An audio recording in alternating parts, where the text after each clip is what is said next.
ಭಾರತದ test cricket ಸದ್ಯ ಅಧೋಗತಿಗೆ ಸಾಗ್ತಾ ಇದೆ.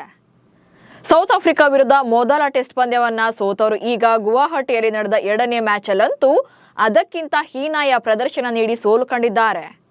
ಭಾರತ ತಂಡದ ಟೆಸ್ಟ್ ಸೋಲಿಗೆ one of the main reason ಅಂದರೆ ಟೀಮ್ ಸೆಲೆಕ್ಷನ್. ಅನುಭವಿಗಳಿಗೆ ಫಾರ್ಮ್ನಲ್ಲಿ ಇದ್ದವರಿಗೆ ಚಾನ್ಸ್ ಕೊಡೋದನ್ನ ಬಿಟ್ಟು ತಮಗೆ ಬೇಕಾದವರಿಗೆ ಅವಕಾಶ ಕೊಟ್ಟಿದ್ದೇ ಇಲ್ಲಿ ದೊಡ್ಡ ಎಡವಟ್ಟಾಗಿದೆ.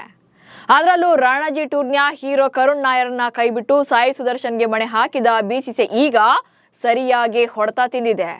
ಸಾಯಿ ಸುದರ್ಶನ್ಗಿಂತ ಕರುಣ್ ನಾಯರ್ ಹೇಗೆ ಬೆಸ್ಟ್? ಮಾಜಿ ಕ್ರಿಕೆಟಿಗರು ಕರುಣ್ ಬೆನ್ನಿಗೆ ನಿಂತಿದ್ದು ಹೇಗೆ? ತವರಿನ ಪಂದ್ಯಗಳಲ್ಲೂ ಕೂಡ ಪಾಲಿಟಿಕ್ಸ್ ಬೇಕಿತ್ತ?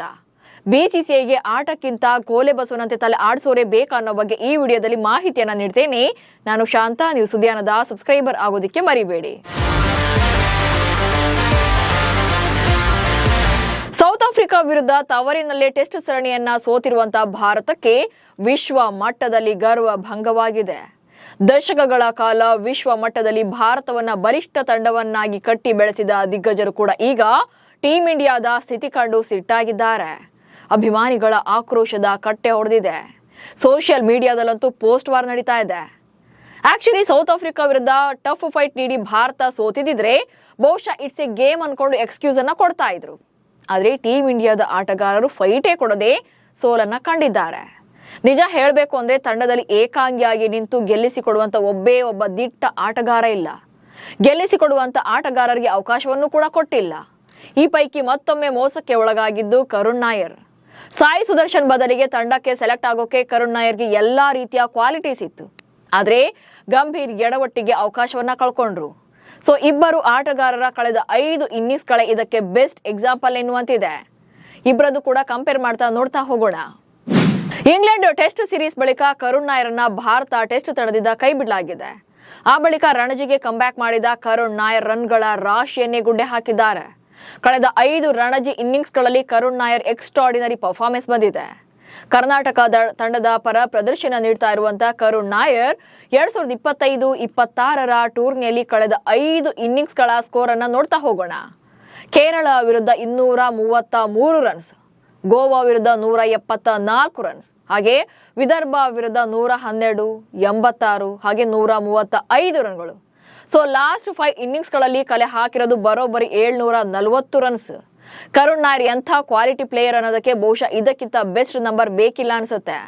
ಇನ್ನು ಸಾಯಿ ಸುದರ್ಶನ್ 2024-25ರ ಟೂರ್ನಿಯಲ್ಲಿ ತಮಿಳುನಾಡು ಪರ ರಣಜಿ ಆಡಿದ್ದು, ಅದಾದ್ಮೇಲೆ ಭಾರತ ತಂಡಕ್ಕೆ ಸೆಲೆಕ್ಟ್ ಆದ್ಮೇಲೆ ರಣಜಿಯನ್ನ ಆಡಿಲ್ಲ. ಪ್ರಸ್ತುತ ಭಾರತ ಪರ ಇಂಟರ್ನ್ಯಾಷನಲ್ ಪಂದ್ಯಗಳನ್ನ ಆಡ್ತಿದ್ದಾರೆ. ಸೊ ಸಾಯಿ ಸುದರ್ಶನ್ ಅವರ ಕಳೆದ 5 ಇನ್ನಿಂಗ್ಸ್ಗಳಲ್ಲಿ ಹೇಗೆ ಪರ್ಫಾರ್ಮ್ ಬಂದಿದೆ ಅನ್ನೋದನ್ನ ಅವ್ರದನ್ನು ಕೂಡ ಸ್ಕೋರ್ ಸಮೇತ ನೋಡ್ತಾ ಹೋಗೋಣ. ಮೊದಲನೇದಾಗಿ ಇಂಗ್ಲೆಂಡ್ ಸೀರೀಸ್ಗೆ ಸೆಲೆಕ್ಟ್ ಆಗಿದ್ದಂತ ಸಾಯಿ ಸುದರ್ಶನ್ ಇಂಗ್ಲೆಂಡ್ ವಿರುದ್ಧದ 5ನೇ ಮ್ಯಾಚ್ ಅಲ್ಲಿ ಮೊದಲ ಇನ್ನಿಂಗ್ಸ್ ನಲ್ಲಿ 38 ರನ್ಗಳನ್ನ ಕಲೆ ಹಾಕಿದ್ರು. ಆ ಬಳಿಕ 2ನೇ ಇನ್ನಿಂಗ್ಸ್ ನಲ್ಲಿ 11 ರನ್ಗಳಿಗೆ ವಿಕೆಟ್ ಒಪ್ಪಿಸಿದ್ರು. ಇನ್ನು ಅಕ್ಟೋಬರ್ನಲ್ಲಿ ವೆಸ್ಟ್ ಇಂಡೀಸ್ ವಿರುದ್ಧದ ಟೆಸ್ಟ್ ಸರಣಿಯಲ್ಲೂ ಕೂಡ ಅಷ್ಟೇನು ಕ್ಲಿಕ್ ಆಗಿರಲಿಲ್ಲ.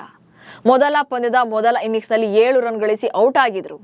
2ನೇ ಪಂದ್ಯದ ಮೊದಲ ಇನ್ನಿಂಗ್ಸ್ ನಲ್ಲಿ 87 ರನ್ ಕಲೆ ಹಾಕಿದ್ರು. ಆನಂತರ 2ನೇ ಇನ್ನಿಂಗ್ಸ್ ನಲ್ಲಿ 37 ರನ್ಸ್ ಬಂದಿತ್ತು, ಹಾಗೆ ವಿಕೆಟ್ ಅನ್ನು ಒಪ್ಪಿಸಿದ್ರು. ಈಗ ಸೌತ್ ಆಫ್ರಿಕಾ ವಿರುದ್ಧದ ಟೆಸ್ಟ್ ಸರಣಿಯಲ್ಲಿ ಮೊದಲ ಮ್ಯಾಚ್ ನಲ್ಲಿ ಅವರಿಗೆ ಪ್ಲೇಯಿಂಗ್ 11 ನಲ್ಲಿ ಅವಕಾಶ ಸಿಕ್ಕಿರಲಿಲ್ಲ. 2ನೇ ಪಂದ್ಯದಲ್ಲಿ ನಂಬರ್ 3 ಸ್ಲಾಟ್ ನಲ್ಲಿ ಬ್ಯಾಟಿಂಗ್ ಮಾಡೋಕೆ ಅವಕಾಶ ಸಿಕ್ಕಿತ್ತು, ಬಟ್ ಇಲ್ಲೂ ಕೂಡ ಉಪಯೋಗಿಸಿಕೊಳ್ಳಲಿಲ್ಲ. ಮೊದಲ ಇನ್ನಿಂಗ್ಸ್ ನಲ್ಲಿ 15 ರನ್ಗಳನ್ನ ಕಲೆ ಹಾಕಿದ್ದ ಸಾಯಿ ಸುದರ್ಶನ್ 2ನೇ ಇನ್ನಿಂಗ್ಸ್ ನಲ್ಲಿ 14 ರನ್ಗಳಿಗೆ ವಿಕೆಟ್ ಅನ್ನು ಒಪ್ಪಿಸಿದ್ರು. ಹೀಗೆ ಭಾರತ ಪರ ಕಳೆದ 5 ಇನ್ನಿಂಗ್ಸ್ಗಳಲ್ಲಿ 134 ರನ್ಗಳನ್ನ ಕಲೆ ಹಾಕಿದ್ದಾರೆ. ಸೊ ಈ ನಂಬರ್ಗಳನ್ನ ನೋಡಿದ್ರೇನೆ ಗೊತ್ತಾಗುತ್ತೆ ಸಾಯಿ ಸುದರ್ಶನ್ಗಿಂತ ಕರುಣ್ ನಾಯರ್ ಯಾಕೆ ಬೆಸ್ಟ್ ಅನ್ನೋದು. ಆದ್ರೆ ಈ ಯಾವ ನಂಬರ್ ಕೂಡ ಹೆಡ್ ಕೋಚ್ ಆಗಿರುವಂತ ಗಂಭೀರ್ಗಾಗ್ಲಿ ಅಥವಾ ಬಿಸಿಸಿಐ ಮ್ಯಾನೇಜ್ಮೆಂಟ್ಗಾಗಿ ಕಾಣ್ತಾ ಇಲ್ಲ ಅನ್ನೋದೇ ಇಲ್ಲಿರುವಂತ ವಿಪರ್ಯಾಸ. ಇನ್ನು ಕರುಣ್ ನಾಯರ್ ಬಗ್ಗೆ ಇಲ್ಲಿ ಇನ್ನೊಂದಷ್ಟು ಜನರ ವಾದ ಕೂಡ ಇದೆ. ಅದೇನಂದ್ರೆ ಕರುಣ್ ನಾಯರ್ ರನ್ ಅನ್ನ ಹೊಡೆಯೋದು ರಣಜಿ ಟೂರ್ನಿಯಲ್ಲಿ ಮಾತ್ರ, ಇಂಟರ್ನ್ಯಾಷನಲ್ಸ್ ಅಂತ ಬಂದಾಗ ಅವರು ಕೂಡ ಫೇಲ್ಯೂರ್ ಆಗಿದ್ದಾರೆ ಅನ್ನೋದು. ಕಳೆದ ಇಂಗ್ಲೆಂಡ್ ಸೀರೀಸ್ ನಲ್ಲಿ ಚಾನ್ಸ್ ಕೊಟ್ಟಾಗ ಕ್ಲಿಕ್ ಆಗ್ಲಿಲ್ಲ, ಅದಕ್ಕೆ ಅವರನ್ನ ಭಾರತ ತಂಡದಿಂದ ಕೈ ಬಿಟ್ಟಿದ್ದಾರೆ ಅನ್ನುವಂತ ವಾದ ಇದೆ. ಎಸ್, ಅವರ ವಾದ ಕರೆಕ್ಟೇ. ಆದ್ರೆ ಇಂಡಿಯನ್ ಸಾಯಿಲ್ ಅಂತ ಬಂದಾಗ ರಣಜಿ ಹೀರೋಗಳ ಇಲ್ಲಿ ಬಿಗ್ ಸ್ಕೋರ್ ಗಳನ್ನ ಬಾರಿಸೋದು. ಆಲ್ರೆಡಿ ಸೌತ್ ಆಫ್ರಿಕಾ ವಿರುದ್ಧ ಮೊದಲ ಪಂದ್ಯವನ್ನ ಸೋತು 2ನೇ ಪಂದ್ಯದಲ್ಲಿ ಶುಭ್ಮನ್ ಗಿಲ್ ರೂಲ್ಡ್ ಔಟ್ ಆಗ್ತಾರೆ. ಸೊ ಈ ಪಂದ್ಯ ಭಾರತಕ್ಕೆ ಮಸ್ಟ್ ವಿನ್ ಮ್ಯಾಚ್ ಅನ್ನೋದು ಎಲ್ರಿಗೂ ಕೂಡ ಗೊತ್ತೇ ಇತ್ತು. ಸೊ ಇಂಥ ಟೈಮಲ್ಲಿ ಕರುಣ್ ನಾಯರ್ಗೆ ಅವಕಾಶವನ್ನ ಕೊಡ್ಬೋದಿತ್ತು, ಆದ್ರೆ ಅದನ್ನ ಮಾಡದೇ ಇರೋದು ಇಲ್ಲಿರುವಂತಹ ಪ್ರಶ್ನೆ. ಇನ್ನು ಗುವಾಹಟಿ ಟೆಸ್ಟ್ ಮ್ಯಾಚ್ ಟೈಮಲ್ಲೇ ಕರುಣ್ ನಾಯರ್ ಮಾರ್ಮಿಕವಾಗಿ ಪೋಸ್ಟ್ ಒಂದನ್ನ ಬರ್ಕೊಂಡಿದ್ರು.